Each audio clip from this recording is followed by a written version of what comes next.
이 저녁에도 성령 하나님께서 주장하여 주시옵기를 간절히 소망하며 살아계신 우리 주 예수 그리스도의 이름으로 간절히 기도하옵나이다. 아멘. 우리 하나님의 말씀 보겠습니다. 하나님의 말씀은 시편 말씀입니다. 시편 139편 13절 14절 말씀입니다. 시편 139편 13절 14절.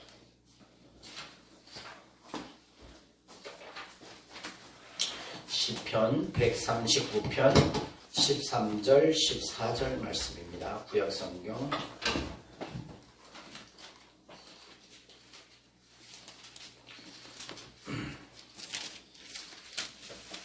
139편 13절 14절 함께 읽도록 하겠습니다. 13, 14 시작. 주께서 내 내장을 지으시며 나의 모태에서 나를 만드셨나이다. 내가 주께 감사하오면 나를 지으심이 심히 기묘하심이라. 주께서 하시는 일이 기이함을 내 영혼이 잘 아나이다. 아멘. 아멘. 프린트물 다 받으셨죠? 예.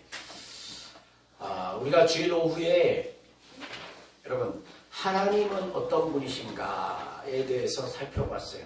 우리가 복음을 전한다고 하면서 복음의 주인이신 하나님이 누구신지 모른다면 제대로 이해하지 못하고 우리 자신이 알지 못하고 그것을 이해하지 못하고 그렇게 전도한다면 우리도 확신하지 않는 그런 복음을 어떻게 남에게 전할 수 있겠습니까? 그렇죠? 그래서 우리가 다시금 복음의 기초를 살펴보는데요. 지난주에는 이제 주일 오후에는 하나님은 어떤 분이신가? 그분은 홀로 스스로 존재하시는 분이시고 그분은 없으신 곳이 없으신 분이시고 그분은 못하실 일이 전혀 없으신 분이시다. 이런 이야기들을 여러분들과 함께 나눴습니다. 그래서 하나님은 놀라우신 분이시다. 그리고 그 하나님 앞에 그러면 나는 누구인가? 이걸 생각해 보셔야 돼요. 여러분은 누굽니까? 나는 하나님께 어떤 존재인가? 여러분들은 하나님께 어떤 존재입니까? 대뜸 얘기하죠. 나는 죄인입니다. 예. 죄인인 것만 알면 끝이 아니죠. 그죠? 죄인인 것만 아는 것, 물론 그것도 너무나 중요하고 의미 있지만 자, 그래서 오늘은 나는 과연 하나님 앞에 어떤 존재인가? 이걸 함께 살펴보겠습니다. 나는 하나님 앞에 어떤 존재인가? 첫 번째, 우리는요, 저와 여러분들은 하나님의 형상을 따라 창조된 아주 존귀한 존재들이라는 거예요. 프린트물 없으세요, 선생님? 있으시죠? 예. 자, 한번 따라해 보겠어요. 나는 하나님의 형상을 따라 창조된 존귀한 존재입니다. 존귀한 존재입니다. 예, 아멘. 자, 여기 나는 어디에서 왔을까? 나는 누구일까? 성경은 저와 여러분들 한 사람을 뭐라고 말씀하고 있냐면요. 성경은 저와 여러분이 유일하시고 인격적이시고 정말 전능하신 하나님에 의해서 만들어진 존재다라고 말씀하고 있어요. 누가요? 제가요? 저만요? 여러분들, 그죠? 저와 여러분들 다 유일하고 세상에서 여러분들 딱 한 분밖에 없습니다. 여러분들하고 똑같은 사람이 세상에 한 명도 없어요.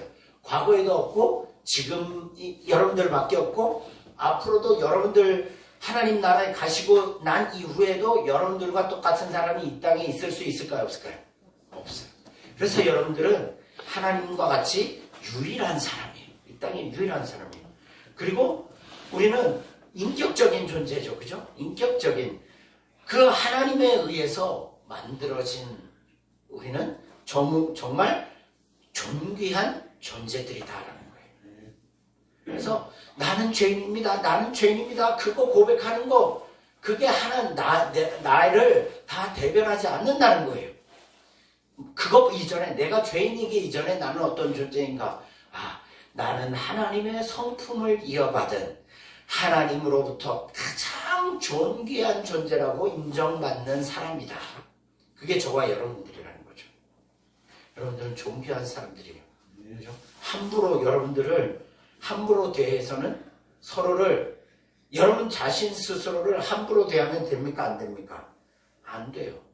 여러분들은 아주 존귀한 사람들이기 때문에. 이 세상에는요, 세 가지 세계관이 존재해요. 세 가지 세계관. 첫 번째로는 세속주의가 있어요. 세속주의.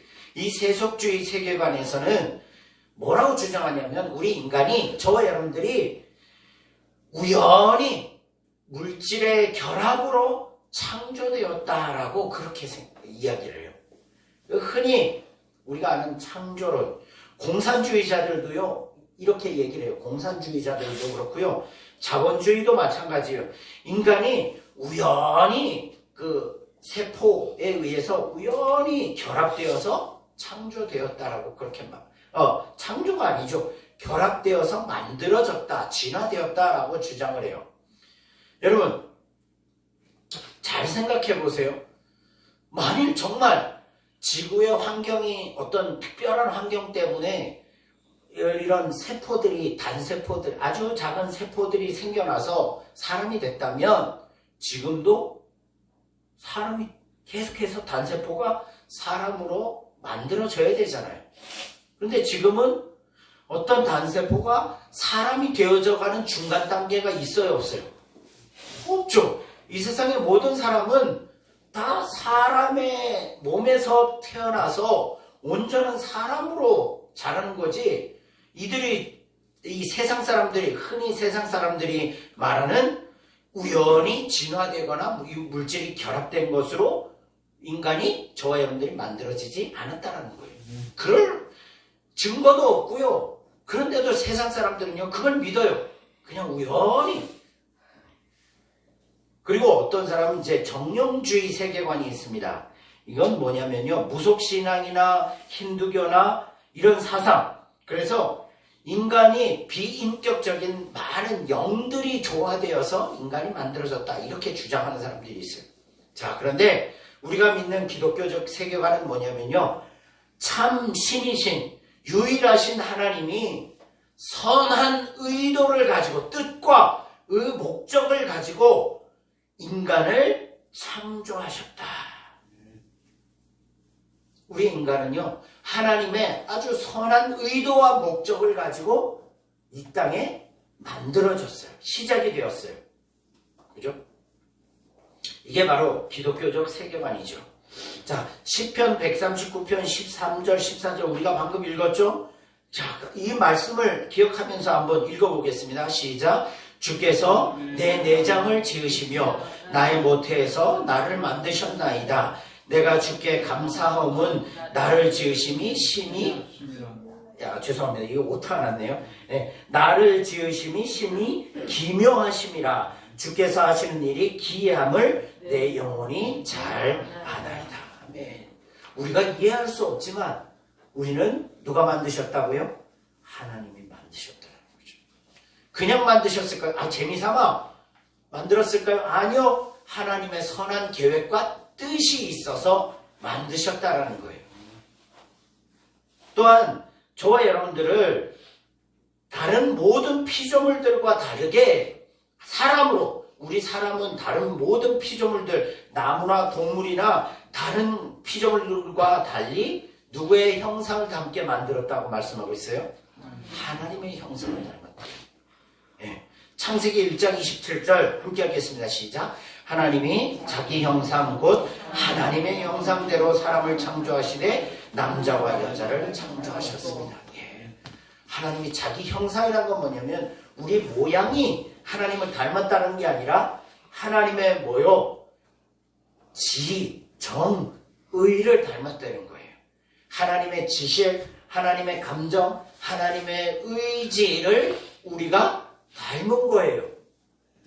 그래서 우리는 누가 가르쳐주지 않아도 어떻게 합니까? 바르게 살고자 하는 욕구가 우리 안에 있어요. 그죠? 바르게 살고자 하는 욕구. 그리고요, 우리는 모르지만 우리 안에 하나님을 찾고자 하는 간절한 마음들이 다 있어요. 희한하죠? 이 하나님의 형상으로 지원받았기 때문이죠. 이 때문에, 그러면 보세요. 여러분들은 여러분들의 자녀들을 위해서 자녀들을 생각할 때 얼마나 자녀들이 사랑스럽고 귀하고 존귀합니까? 비록 세상 사람들이 보기에 다른 사람들 보기에 이제 예를 들자면 다른 사람들 보기에 우리 자녀가 날 때부터 장애인으로 태어난 자녀가 있어요. 그러면 세상 사람들은 쟤는 좀 모자라게 태어났네? 부족하게 태어났네? 라고 비난하고 그 자녀를 미워할지 모르겠지만 여러분들은 비록 그런 자녀일지라도 어떻게 생각하십니까? 아주 존귀하고 사랑스럽게 여기잖아요. 그죠? 아이고 어떡하다 저런 게 태어나가지고 내가 이러면서 그 자녀를 미워하고 정말 뭐랄까요? 작심하고 버릴 수 있습니까? 없습니까? 절대 그럴 수 없는 거예요. 그래서 우리 마을만 보더라도 우리 어르신들 보면요. 너무 안타까운 게 다리를 쩔뚝쩔뚝 하시면서도 제대로 걷지도 못하시면서도 농사를 지어요. 왜 농사 짓습니까? 예, 너무 안타까워요. 그거 팔아서 용돈 벌려고요?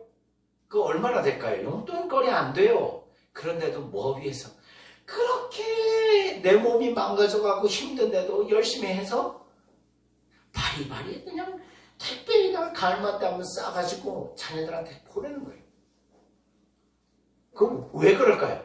나의 형상을 입은 존재이기 때문에. 그렇잖아요. 그죠? 자, 그러면 하나님은 여러분들은 어떻게 생각하실까요? 당연하죠. 하나님은 저와 여러분들을 천하 만물보다 더 귀하고 영화롭고 존귀한 존재로 여기는 거 당연한 거 아니에요? 누구 형상대로? 하나님의 형상대로 지원받았기 때문에 우리가 그런 존재라고요. 저와 여러분들이 그런 존재예요. 여러분, 세상에 어떤 종교가 이렇게 우리를 귀하다고 우리를 복되다고 그렇게 여기는 종교가 어디 있습니까? 생각해 보세요. 저는 하나님이 실제로 없어도 하나님의 가르침이 이게 하나님이 이제 실제로 존재하지 않으신다고 만약에 가정한다고 하더라도 이 가르침이 있다면 저는 이 하나님을 따르겠어요. 왜냐? 나 같은 사람도 하나님이 어떻게 하다고 여기니까 천하 만물보다 너 귀하다, 너 존귀하다, 너 영화롭다라고 인정을 해주는데, 그죠? 그 놀라운 은혜와 사랑을 누군가가 나를 사랑한다라고 그렇게 존귀하다라고 얘기해 주는데 그분 따르지 않겠어요? 그죠? 그거예요. 그거. 세상 어떤 종교도 정말 이 놀라운 사랑을 우리에게 주겠다라고 약속한 종교가 없습니다. 그래서 우리는 누구를 믿는 거예요? 하나님을 믿는 거예요. 그 복음을 전하는 거예요. 야, 네가 아무리 그래봐야 세상에 가서 인정 못 받고 그렇지만 우리 하나님은 너를 사랑하신대. 너는 참 존귀하대. 너는 천하 만물보다 귀하대. 너는 존귀한 존재네. 우리 하나님은 그렇게 인정해줘. 나를 그렇게 인정해 주시기 때문에 나는 하나님을 섬기고 따를 수밖에 없어. 그게 자연스럽게 전도를 할 수밖에 없는 거죠. 그 영혼을 사랑하기 때문에. 그죠? 사랑하기 때문에 전도하는 거죠. 그냥 의무적으로 전도하는 거 아니에요. 시편 8장 4절 5절 함께 읽겠습니다. 시작. 사람이 무엇이기에 주께서 그를 생각하시며 인자가 무엇이기에 주께서 그를 돌보시나이까. 그를 하나님보다 조금 못하게 하시고 영화와 존귀로 관을 씌우셨나이다. 아멘. 물론 예수 그리스도에 대한 이야기이기도 하지만 하나님은 우리를 향하신 마음입니다. 우리가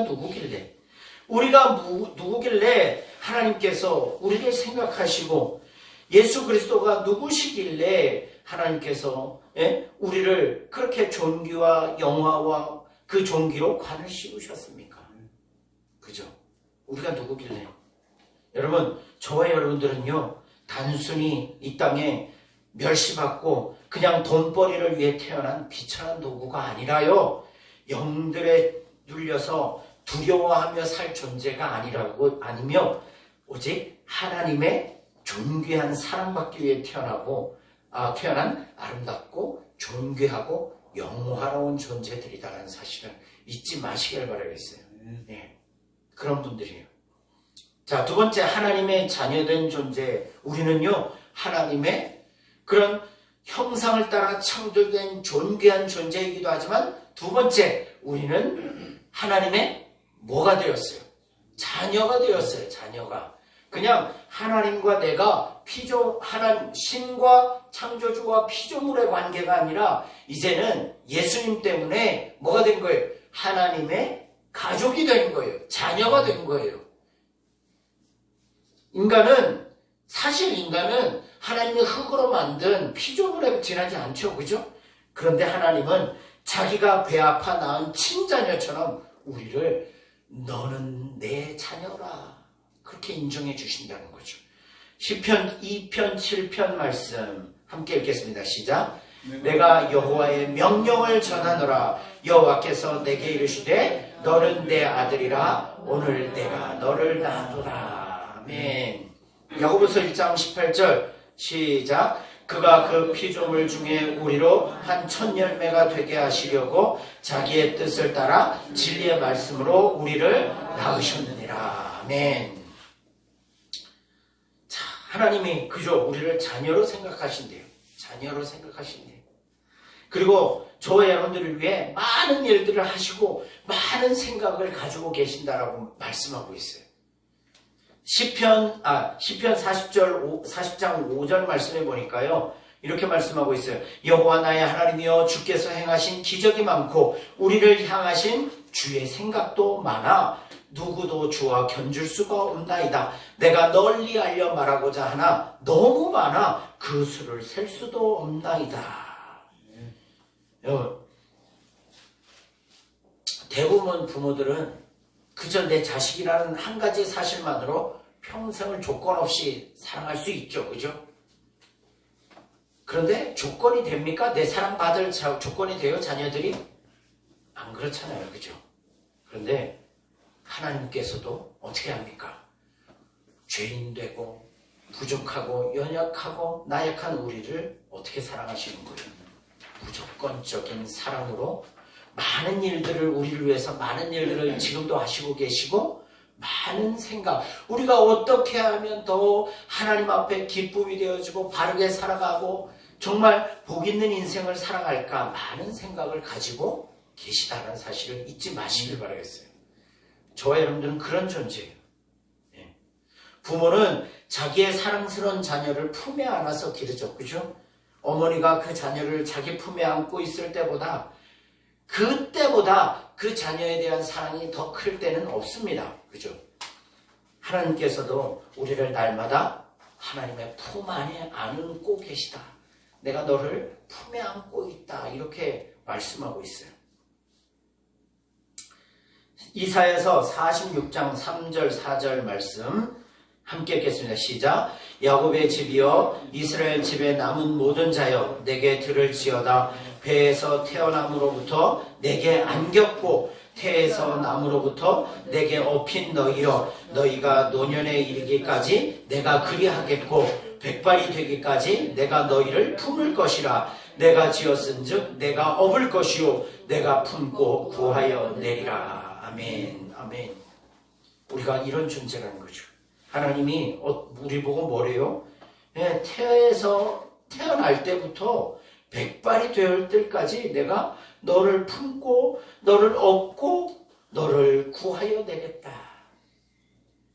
이 하나님의 사랑이 얼마나 구구절절하고 간절한지 여러분들 느끼십니까? 이 때문에 성령님은 우리에게 하나님을 뭐로 부르게 하셨어요? 아버지, 아빠, 아버지, 아빠, 아버지. 세상에 어떤 종교가 그 신에게 아빠라고 부르게 하는 종교가 어디 있습니까? 아빠. 여러분, 아버지, 아버님보다 더 가까운 게 뭐예요? 아빠, 아빠라는 단어죠. 그죠? 그런데 하나님이 우리에게 성령님을 통해서 뭐라고 부르게 했다고요? 아빠, 아버지라고 부르게 했다. 갈라디아서 4장 6절 말씀 요것만 읽겠습니다. 시작. 너희가 아들이므로 하나님이 그 아들의 영을 우리 마음 가운데 보내사 아빠 아버지라 부르게 하셨느니라. 아멘. 아빠라는 단어 얼마나 친밀한 단어인 거죠. 그죠? 그래서 하나님은 우리를 품에 안고 계시는 참 사랑의 친아버지이고 친어머니이시죠. 그죠? 참 부모이시죠. 그래서 사랑하는 성도님들, 우리는 하나님 앞에 그런 존재예요. 느껴지십니까? 그 사랑이. 네. 그래서 우리가 그 사랑, 그런 아름다운 멋진 존재다라는 사실을 기억하시고 좀 당당하게, 정말 당당하게 우리 살아가시는 저와 여러분들이 되시기를 주님의 이름으로 축복합니다. 기도하겠습니다. 하나님 아버지, 그 어마어마한 하나님이 우리를 하나님의 형상을 따라 존귀한 존재로 지으셨다라고 말씀을 해주셨고, 또 우리를 아빠, 아버지라고 부를 수 있는 자녀의 상속자의 특권을 누릴 수 있도록 우리를 그러한 존재라고 말씀을 통해서 우리가 다시금 확인합니다. 하나님, 우리가 그 놀라운 사랑 속에 거하는데 우리는 너무나 자주 낙심하고 낭망하고 정말 하나님 앞에 원망하고 불평하고 또 정말 자녀 그 놀라운 사랑을 받은 자로서 합당하지 못한 그런 모습으로 살아갈 때가 많지 않습니까? 하나님, 이 시간 우리에게 확인시켜준 이 놀라운 은혜와 이 사랑이 주님 앞에 서는 날까지 마음속에 새겨지게 하여 주시고 흔들리지 않게 하시고 우리에게 남겨진 삶, 우리에게 주어진 삶을 살아갈 때 이제는 좀 더 어깨를 펴고 당당하게 살아가는 저희들의 삶이 될 수 있도록 주님 도와주시옵소서. 성령님, 우리를 그렇게 살아갈 수 있도록 계속해서 깨우쳐 주시고 우리를 인도하여 주시옵소서. 감사하며 우리 주 예수 그리스도 이름으로 간절히 기도하옵나이다. 아멘. 하늘에 계신 우리 아버지여, 이름이 거룩히 여김을 받으시오며 나라의 임하옵시며 뜻이 하늘에서 이루어진 것 같이 땅에서도 이루어지이다. 오늘날 우리에게 영화의 양식을 주옵시고 우리가 우리에게 죄 지은 자를 사하여 준 것 같이 우리 죄를 사하여 주옵시고 우리를 시험에 들게 하지 마옵시고 다만 악에서 구하옵소서. 대개 나라와 권세와 영광이 아버지께 영원히 있사옵나이다. 아멘. 아멘. 우리 구호를 딴 거를 좀 하도록 하겠습니다. 4월달부터 바꾸고요. 뭘 어떻게 구하냐면 구호를 하시냐면 나는 하나님의 사랑받는 자녀다. 이렇게 오늘만 한번 해보겠습니다. 네, 구호 준비. 야, 나는 하나님의 사랑하는 자녀다. 아멘. 아멘. 사랑하고 축복합니다. 서로 인사하시고 돌아가도록 하겠습니다. 선생님, 수고하셨습니다.